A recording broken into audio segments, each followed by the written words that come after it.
روج باش var baş herkesi re hêvîdarim hûn başin ji Dem TV û hemiyan silav dikim. Niha divan saetan de mîtingek heye li Stenbolê li dijî qayyûm tayînkirina qayyûmeya Colê Mêrgê min hinek vekir dîmen temaşe kir lêbelê axaftin bi Tirkî bûn derdorên çepên Tirkiye dost em bêjin tevlî bibûn. Mîting qelebalık bû lêbelê ew ê karibe qayyûm şûn ve vegerine nizanim ama sistemên din têne ceribandin elbet. Çalakiyên nobetê hene di derbarê Colê Mêrgê de li dijî qayyûm dewam dikin. Li gorî îmkanê xwe herkes tevlî dibe. Ê tevlî nabin jî hene ê ku wekê me nikarin tevlî bibin lêbelê dilê me bi demokrasiyê re ye bi îrada gelê Kurd re ye. Dawiyê de eger wext hebe ez ê dîmen par vekim. Asiye Abdullah fiye dixwazim cih bidim wê axaftina wê çünkü hûn tê bîra we do jî me bas kiribû. Do me bas kiribû di derheqê Sûriyeyê. Hevseroka PYD Asiye Abdullah di derheqê danûstandina di navbera dewleta Tirkiye û hikûmeta Şamê de got Sûriye di planên perçekirinê re derbas dibe. Hêzên cîhanî dixwazin vê yekê li Sûriyê pêk bînin. Mafê gelê Sûriye heye li dijî vê binpêkirinê li dijî vê komployê bisekine. Asya anî ziman ku divê gel pişta xwe nede hêzên ku xwe garantör dibînin. Acaba basa Amerîkayê dike, basa Rûsyê dike. Hêzên ku xwe garantör dibînin pişta xwe bi wan ve girê nedin dibêje Asiye Abdullah. Her tim xeta wekevî û demokrasiyê hilbijêrin. Çareserî ew e ku dagirkeriya dewleta Tirkiyeyê li herêmê bi dawî bibe. Ji Efrînê serêkaniyê ji girê spî derkeve. Her wiha ji herêmên din ên Sûriyê jî derkeve. Tevahî lehevkirinên derveyî berjewendiyên gelê me lehevkirinên dijberî şwereşa me pêk tên em ê li dijî wê bisekinin, li dijî wê tê bikoşin dibêje Asiye Abdullah. Her lehevkirinên bê rizgarkirina herêmên ku dewleta Tirkiye dagirkirine em red dikin. Armanca me a yekemîn rizgarkirina herêmên dagirkiriye û vegerandina koçberan li wan deran e dibêje Asiye Abdullah. Di derheqê aynî meselê de Tuncer Bakırhan jî daxife. Hevserokê Dem Partî. Hevserokê Dem Partî Tuncer Bakırhan li ser wan gotinên Tayyip Erdogan ên di derbarê asayîkirin, normalizekirina peywendiyên Tirkiye û Sûriyê de axivî. Bakırhan çi got? Tirkiye li gel Sûriyê bila hevdîtinan bike. Lê bila bi PYD re jî hevdîtinan pêk bîne. Tuncer Bakırhan serdana berê a hevserokê PYD Salih Müslüm ya ji bo Enqerê jî bi bîr xist û çi got? Çend caran li gel PYD hevdîtin kirin. Salih Müslüm, Asiye Abdullah hatin vê dirê, hatin Enqerê, meqamên dewletê pêşwazî li wan kir. Tişta rast ev e ji xwe. Çiqas baş bû. Di derheqê Siberoja Sûriyeyê divê gelê wê derê biryara xwe bide. Dema Siberoja Sûriye hatin nîqaşkirin bila Kurdên li wê derê neyne ji bîr kirin heqê wan, statûya wan. Li wê derê nüfusekê ciddî a Kurdan heye, berdêlên mezin dane. Eger ev yek tinebêne hesibandin tu fayde tu sûda vê ji bo kesekî tune ye. Li Iraqê hevdîtinê li dijî Kurdan pêkanîn, li Îranê her roj Kurd têne darvekirin. Erdogan ji bo ku Kurd nebin xwedî mav dixwaze hevdîtina pêk bîne. Ji bo li vê derê statû nemîne amade ye her cure hevdîtina pêk bîne dibêje Bakırhan. Kan bala xwebdinê Tayyip Erdogan çi gotibû? Serokkomarê Tirkiye Recep Tayyip Erdogan doh me dirêj qala wî kiribû. Doh gotibû ji bo peywendî em daneynin bi Sûriye re tu sedemekî tune ye. Li ser pêşxistina peywendiyên bi Sûriye re em berê çawa bi hevûdora bûn em ê dîsa bi hev re tev bigerin. Tu caran derd û armancekê me ya ku em dest werdin ser axa Sûriyeyê tune bû tune ye dibêje. Tabi herkes zane ev derewin. Dewleta ê ku Sûriye xirab kir dewleta Tirkiye û axaftinê wî yê berê hene ê Tayyip Erdogan dibêje em ê biçin heta Şamê. Em bi gelê Sûriye re civakekin em wekî bira dijîn çawa me di demên borî de peywendiyên xwe bi Sûriye re zindî girtin wekî hûn dizanin me bi birêz Esad re jî bi malbatî hevûdû didît ne pêkanek ku em bibêjin sibê jî ev yek tişt pêk naye. Yani dibê dikare pêk were. Terorîst Esad digot heta na niha jî dibe birêz Esad. Bi to awayî derdekî me em destwerdanê di karê navxweyê Sûriyê de bikin tune ye. Erdogan piştî krîza Sûriyê di derbarê Esed de gotibû ez bi eşkere dibêjim Esad terora dewletê pêkaniye, terorîst e. Li Sûriyê meşa li gel Esad bi tu away nemimkün e. Du me dirêj bas kir ve naxwazim dubare bikim. Sirf ji bo Kurd nebin xwedî statû amadeye her tiştê bike. Niha 29 Hezîranê sersala darvekirina Şêx Saîd û hevalên wî ye. 29 Hezîranê ji bo dewleta Tirkiye rojekî pir balkêş e. Ji bo wan edî bûye travmayekî ew qasa giran anîn mehkemeya roja biryara mehkemeya Rêzdar Öcalan jî tam anîn xistin 29 Hezîranê. Yani li gorî xwe dixwazin wate bidin wê rojê. Yani 29 Hezîranê em qirrawetînin, em rêber û serokê we tev digirin dixin hepsê. Ew jî li gorî xwe wisa wate didin van meseleya. Ez hinek behsa meselê bikim. Ez destpêkê ji we re bêjim gotina serhildana Şêx Saîd kêfa min jê re nayê. Ji ber ku serhildan yek serhildan tune bû. Du serhildan neya Şêx Saîd bû, neya kesekî bû. Provokasyonekî pir ciddî bû, amadekarî nehatibû kirin. Derdê milletê Kurd ku wan rojan serî hilde tune bû. Mesele dîsa mîna îro dixwastin statûya xwe pêk bînin, xweseriya xwe pêk bînin. Hem li gorî ola xwe bijîn, hem jî li gorî çand û kültûra xwe bijîn. Yani mafên netewî ji xwe re dixwastin pêk bînin. Ama dewleta Tirk ji bo ku ji vê komkujiyê re hincetekî bibîne, hem navê serhildanê lê kir û hem jî anî bi şexsekî vegirêda Şêx Saîd. Halbuki meseleya tevgera azadî bû. Xalid Begê Cibrî serokê vê tevgerê bû. Xalid Begê Cibrî tevê wextê tevê hevalê xwe dema ku hatin girtin, hatin şehîd xistin. Wê demê civak Şêx Saîd anî xist serokê vê tevgerê. Ji ber ku Rûspiyê wê demê bû, dewlemend bû, mal û milkê wî gelek bû û li herêmê dihatin nasîn weke malbata Şêx û wisa yani de facto bû serok. Mesele ne serhildana wî bû. Tevgerekî ciddî a siyasî hebû. Qismekî di nava tevgera azadiyê de seküler bûn, qismekî wan jî dîndar bûn. Xalid Begê Cibrî jî bi xwe bînbaşiyekî artêşa Osmanî bû, ê ku tevgera azadî re seroketî kir. Ew jî oldar bû, ama ne bi qasê Şêx Saîd. Şêx Saîd rola wî ya oldariyê hebû di nava civakê de. İnsana levdanî, oldar bû, fetwa dikarî bida. Ji ber vê yekê gotina serhildana Şêx Saîd yek ez qebûl nakim, ya din jî serhildan nebû, provokasyon û komkujî bû. Yani dafikekî çêkirin, komplo bû. Xwastin tevgerekî piçûk hebe jî awî bi hincetekî têk bibin. Kongreya İslama Demokratîk li Rojavayê Kurdistanê bi daxuyaniyekî Şêx Saîd û hevalên wî bi bîranî û diyar kir, van pêşengan li hember qirkirina Kurdan serî hilda di daxuyaniyê de wiha hate gotin li ser şopa Şêx Saîd hevreyên wî çirûska serhildanê gor bû. Hêviyên Şêx Saîd bi cîhanîn ji bo ku ala edaletê li babe îro tê dikoşin. 29 Hezîrana sala 1925 tevî rêberê serhildanê Şêx Saîd cezayê darvekirinê li 49 kesan hate berên. Ew li meydana deriyê Çiyê li Amedê hatin darvekirin. Beriya darvekirinê generalê Tirk wesiyeta wî pirsî. Pelekî pênûsekî da Şêx Saîd da ku wesiyeta xwe li ser binivîsîne. Şêx Saîd bi rûkenî got, gavek nezê mirinê me. Tu dixwazî hêza min nas bikî. Şêx Saîd di wesiyeta xwe de wiha nivîsiye. Ma kîjan aqilmend li dunyayê wesiyetê li dijminê xwe dike? Lê dîsa jî ez ê bibêjim nê hezar lîreyên zêrên li banka Stenbolê hene, tûrekî zêr ku leşkerên we di şeva binçavkirinê de ji me dizîn hene. Ez dixwazim hûn wan bidin malbata min tevê ku ez ji we bawer nakim jî. Ji ber ku îro ez her tiştê xwe, ruhê xwe, malê xwe, canê xwe fedayê gelê xwe dikim. 75 salî me. Bawer nakim ji vê fedakariyê mezintir tiştekî din hebe.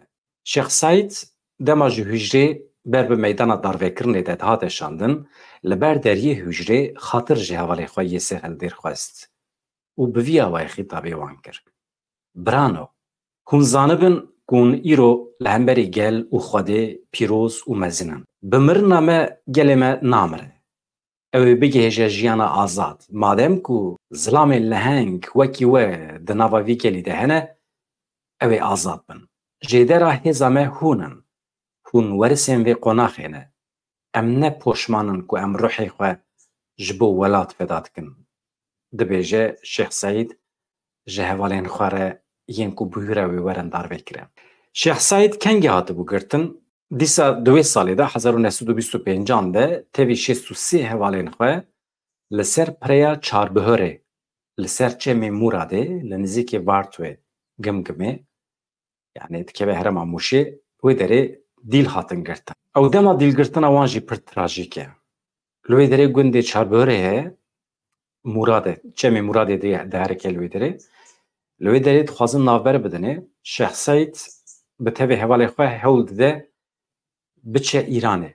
Ji ber ku serhildana wan êdî têk çûye westiyane êdî bawer kiriye ku nikarin zêde pêş bikevin. Gelek herem bi dest xistibûn ji ber ku hêza dewleta Tirkiye wê demê pir neqewî bû, ne bihêz bû. Kurdan pir bi hêsanî bajarê xwe bi dest xistin, navçeyê xwe bi dest xistin. Îjar dema ku wisa operasyonekî pir berfireh hate çêkirin, Şeyh Said û hevalên xwe yên saxman xwestin biçin derbasî Îranê bibin, derbasî Rojhilatê Kurdistanê bibin, xwe bispîrin wê derê. Lê belê çê nebû, tam li Bartwê bi şeklekî hatin girtin. Ama girtina wan wisa artêşekî pir mezin nehat ew negirtin. Ya rastî bi qasî 10-15 askerên perîşan ên dewleta Tirkiye hatin ew girtin. Yani ez behsa rûreşiya me dikim. Serhilderên me serî radikin, lê belê piştgiriyekî wisa mezin a gelê me tune ye. Gelê me ê heremê zanî bû Şeyh Said û hevalê xwe li wê derê ne. Ama kes neçû pêşiya wan. Kes çeper negirti. Kes xwe nekir mertalekî zindî li hember wan rêberên xwe. Îro jî bi vî şeklî ye. Dewleta Tirk dikare were ji nava we kesekî ya we hilbijart Selaheddîn Demirtaş û hevalê wî we hilbijart arkadaş. We dengê xwe daye, we got bibe berdevkê min, we got bikeve şûna me biaxife ji dewletê hesa bixwaze. We wezîfe daye nedaye, we wezîfe daye. We kir berdevkê xwe. û paşê jî hatin ji nava we girtin birin we dengê xwe nekir. Şeyh Said jî bi vî şeklî bû. Qedera me ev e, dîrok xwe dubare dike. Ez rastiyê dibêjim ya rexne dikim? Rexne nakim, rastiyê dibêjim. Li Dêrsimê bi şeklekî mirov dikare fehm bike ji ber ku komkujiyekî pir mezin hebû. 7,000 însan hatin golebarankirin, hatin kuştin. Monzûr xwîn de herekî, ceset gol kirêti de. Kesekî tune bi xwedî li wan derkeve, em fehm dikin. Ama xıyanet hebû. Li Dêrsimê jî xıyanet hebû, li Bartwê jî di dema girtina Şeyh Said û hevalê wî de jî xıyanet hebû. Îro jî xıyanet heye. Ez îro cih didim beşa duyemîn ya gotinên Murad Qarayêlan ji kerema xwe goderî bikin, behsa vê xıyanetê dike. Dozên Kurdan, tekoşîna Kurdan ji 100 salan vir ve hatta beriya 100 salan çima bi ser neketiye. Wê rojî jî me di bernameyekî İbrahim Halil Baran da me behs kiribû. Mîrektiyên Kurdan çawa li dijî hev şerkirine. Çawa xûna hev vedixwin. Çi biye ew?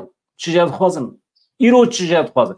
Mesela binêrin, Qûrî cî radibe ji heremên cuda ê Bakurê Kurdistanê radibin, tüfingê xwe, silahê xwe digirin, dewletê destê xwe li pişt wan xistiye ya, diçin heta Başûrê Kurdistanê.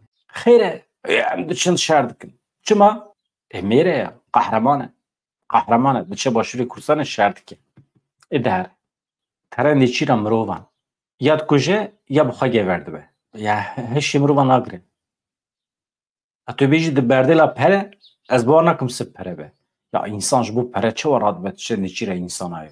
Hinek keval dibêjin, ji kerema xwe re di bernamê de efendîbûna xwe biparêze, uslûba xwe biparêze. Yani Kurdekî ji Bakurê Kurdistanê bi tevê kurê xwe, birarzî xwe, xwarzî xwe rabe mîna ku diçe nêçîrê biçe heta Başûrê Kurdistanê û dewlet destê xwe li pişta wan xe tim pere bide wan ya jî pere nede wan. Berdêla vê tune ye.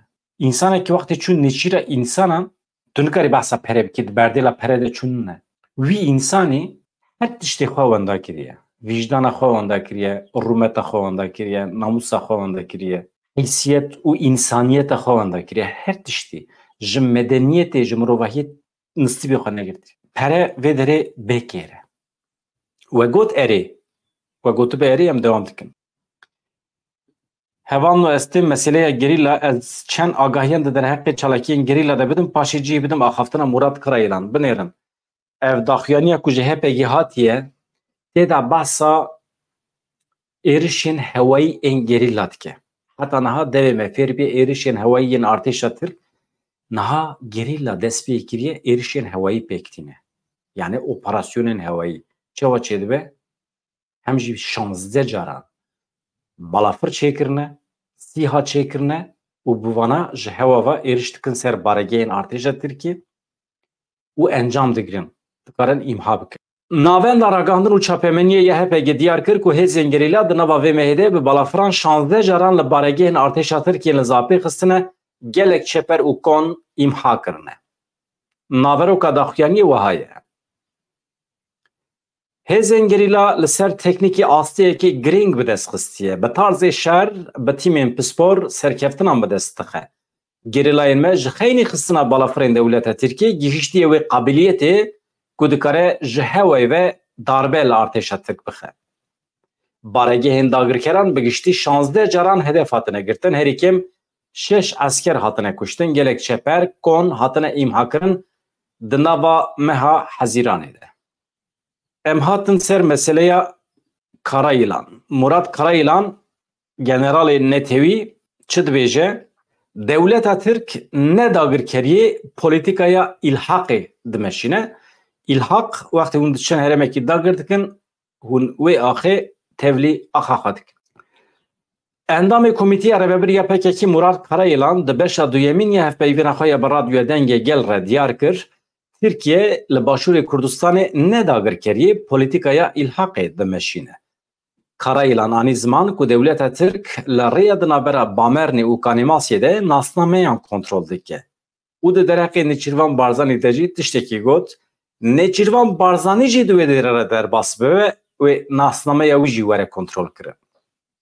Qismek hevpeyvîna bi Murat Karayılan re wiha ye, mijara cerdevanan basa mijara cerdevanan dike meseleyekî pir dîrokî ye dibêje. Ev birîn yani birîn derheqê cerdevanan de ji bo gelê Kurd birîneke reş e ku heta niha derman jê re nehatiye dîtin. Ji bo vê gelê Kurd hêjî dibin pergala kolêtiyê de dijî. Min bang li wan kir ku qet nebe neyne Başûrê Kurdistanê. Niha 1500 cerdevan anîne Başûrê Kurdistanê wê li Metîna Avaşîn û Zapê bi cih bikin û bixin nava şer. Qet nebe plan wisa ye.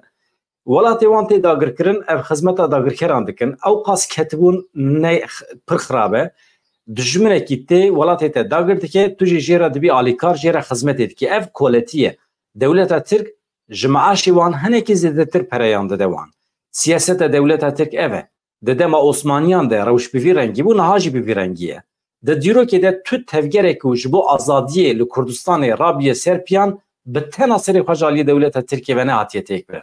Bi giştî di hemiyan de rola Kurdan heye. Ev heqîqet nîşan dide ka heta niha Kurd çi mebûne kole. Ev neynik e, wêneyekî tiştên ku qewmî ye. Îro yên ku li dijî me şer dikin piraniya wan Kurdin. Ew bixwe nikarin şer bidin meşandin. Besa dewleta Tirkiye dike. Ji bo ku encamekî bistînin Kurdan li dijî me bi şêwazên cuda bikartînin. Lê vê carê dewleta Tirk wê encam bi dest nexe. Em dizanin cerdevan destek didin dewleta Tirkiye, cerdevanên ku li gel wan disekinin hejmara wan kêm biye.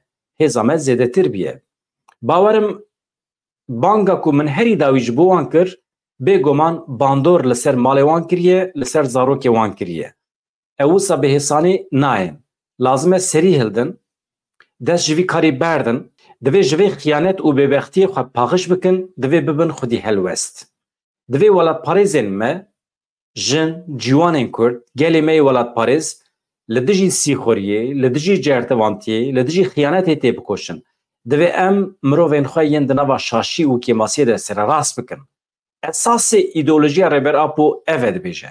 Em civaka Kurd ya ku hastiye xistin, rakin ser piya. Em kesayeta Kurd ji nû ve biafirînin. Li ser vê bingehê şoreşa vejînê pêk hat. Ji ber vê yekê em kesên di rêya şaş tane bînin seriya rast. Em ji bo vê yekê hewl didin û tê dikoşin.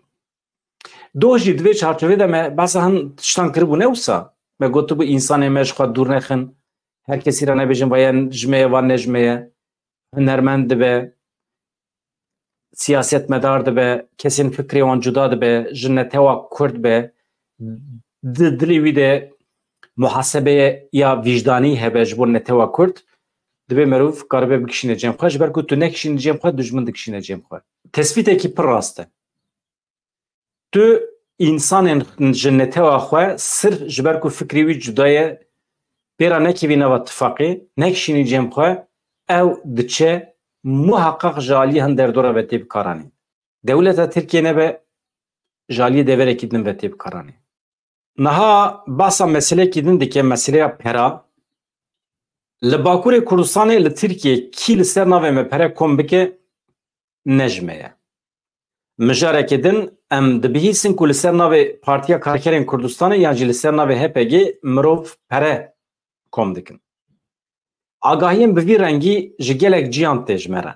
Divê gelê me zanibe em weke rêxistin, weke tevgera Partiya Karkerên Kurdistanê li Bakurê Kurdistanê pere alîkariyê ji tu kesî kom nakin. Belê pêdiviya me bi pere heye lê ji bo ku em lîstokên dijmin vala derbixin me biryar daye tu hevreyên me, tu hevalê me bi rêya hin kesan pereya kom nekin. Yani ji bo alîkariyê yan jî ji bo komkirina pereyan divê tu kes nê wezîfedar kirin. Yên ji bo vê komkirina pereyan tên cem we daxwazê ji we dikin bi îtîmalekî mezin sîxurên mîtê ne. Li ser vê esasê hatine wezîfedar kirin. Bi tu awayî alîkarî nedin van kesan û neyne van lîstokan. Dibêje Murat Karayılan.